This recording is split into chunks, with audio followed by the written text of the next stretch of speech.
The chill. I have it, as did my father before me. It's not a chill, a cold moment or a simple shudder that most people experience. We have those too, just like anyone else. No, this is the chill. It's more like an epileptic seizure, and in my family, only referred to in shuddering tones. When you get the chill, you're in a spasm, a convulsion, and there's almost nothing that can help you.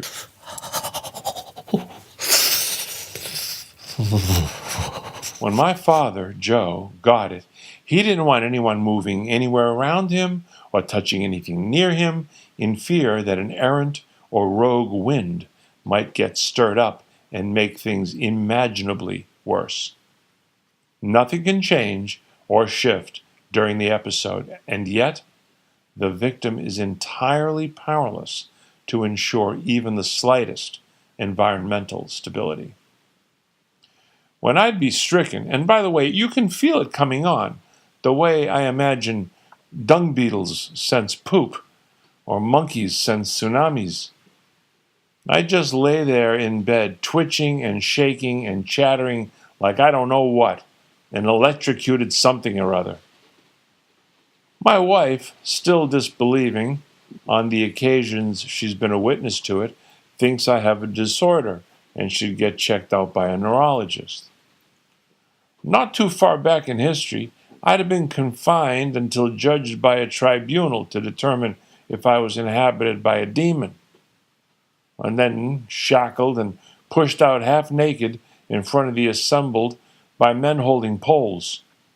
I would be declared a warlock while I stood there doing some combination of the St. Vitus dance and the rock and pneumonia. Okay. That was a digression. Anyway, Joe was brutal when he was visited by the cursed thing.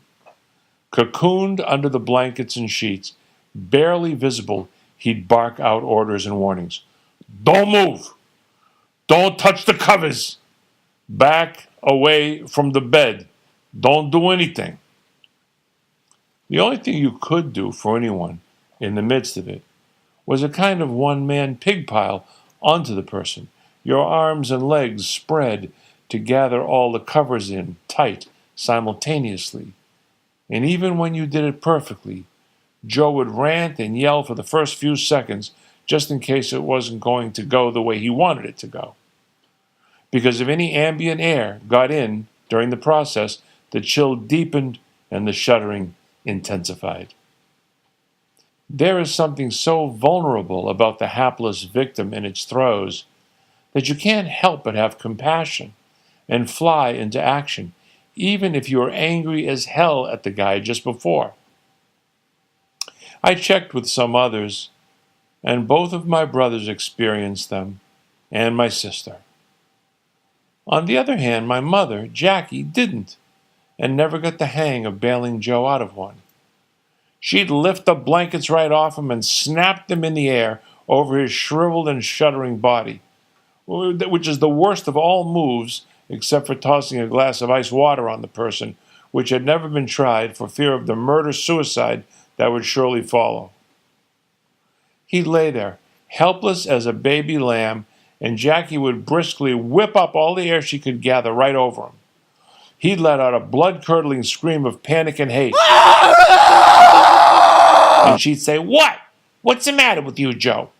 He'd swear at her in Italian, something about her sister's ass, and she'd tell him to go frig himself, a phrase which always mystified and intrigued us, and then say, "Just relax for Christ's sake," and throw a hot water bottle into the mix, which usually helped some.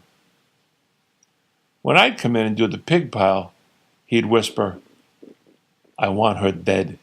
Do you understand me? Dead. In the ground." Then, hugging him through his covers, I'd whisper assurances that the hit would be arranged, and that I'd let him know after the deal went down. He'd calm a little, and after a few minutes I'd begin to slowly move off him. "Don't move! Where do you think you're going? You can't leave."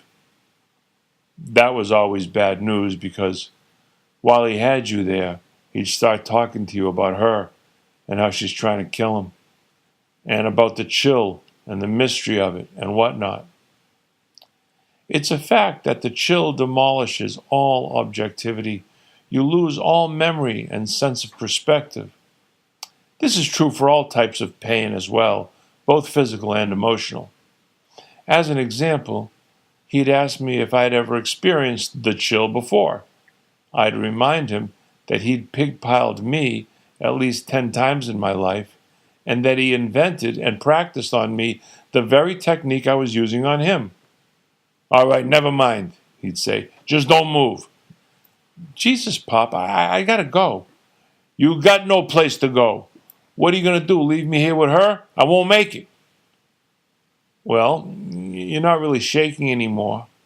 "But I still got it, I can tell, and it could come back at any time." "Well, it's a good sign you're not shaking, and that's because you're here," he'd say almost tenderly. Well, how about the hot water bottle?" "Yeah, that's good too, but not as good as you." See, in my family, you kind of had to have a fit to get as close as you wanted.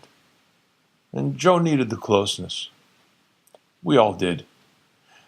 So I think he sort of invented the chill and passed it on to us as a ticket to what we required and ought to have. So the pig pile worked for both the chill victim and the chill minister. We had to do something to get in on one another, I guess. And so, as it turns out, the chill was one of the warmest things we had at the house back then.